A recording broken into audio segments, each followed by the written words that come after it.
Mga gabing hindi ko malilimutan. Doppelganger. May mga kwento sa buhay natin na mahirap paniwalaan. Mga kwentong nakakatakot, nakakalito.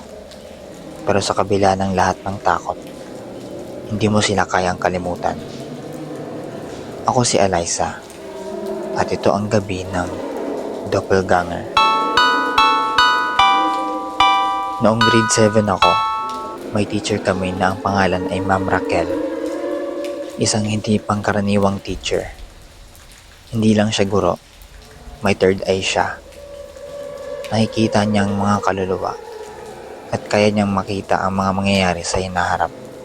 Ang school namin, medyo creepy din. Malapit sa sementeryo. Bakod lang ang pagitan. Sobrang nakakakilabot.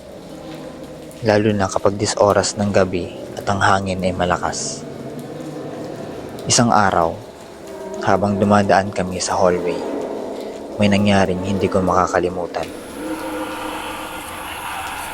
Umabsent ako isang araw dahil wala akong gana. Boring lang at gusto ko lang magpahinga.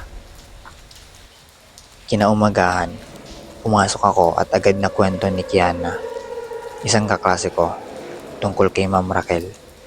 Sabi niya, "Uy, nakita daw ni Ma'am Raquel si Lia kahapon. Baka daw yun yung doppelganger mo." Nagtaka ako. Sabi ko, "Gaga, wala ako kahapon." Pero si Kiana, seryoso. "Oo nga, wala ka nga kahapon. Pero sinabi ni Ma'am, nakita ka niya sa upuan mo." Para sa akin, hindi ko pa rin matanggap. Pwes, tanungin natin siya mamaya pag lumipat tayo sa classroom. Pumasok kami sa classroom ni Ma'am Raquel. At syempre, nag-good afternoon kami. Si Kiana, hindi pa rin makapaniwala. Tinanong si Ma'am, "Ma'am, di ba po nakita niyo si Lia kahapon?" Sabi ni Ma'am Raquel, "Oo, nakita ko pa nga siya, nandyan pa sa upuan." Habang tinuro niya yung upuan ko, tumingin ako sa kanya. "Ma'am, wala po ako kahapon." Sinabi ni Ma'am, "Ah, sige, umupo na. Mag-lecture na tayo." Parang may kung anong hindi tamang nangyari. Walang paliwanag. At nararamdaman ko na lang ang isang malamig na pakiramdam na sumakop sa akin. Nasa class kami at medyo naging mabigat ang atmosfera. Habang nag-lecture si Ma'am, may narinig kaming kwento mula sa ibang klase. Isang estudyante, ang pangalan niya ay Mary. Ang sabi niya, nakakita siya ng hindi may paliwanag. May multo raw, isang babae na walang ulo. Tumakbo daw siya palabas ng room. Pero sabi ng iba, family daw yun ng isang kaluluwa na nagpaparamdam sa school. Minsan daw, lumilipat-lipat sa classroom ng mga teachers. Natawa na lang kami, pero may kaba akong nararamdaman. Siguro, yung vibes na hindi ko may paliwanag at hindi ko akalain na sa susunod na ilang araw, magiging totoo ang kwento.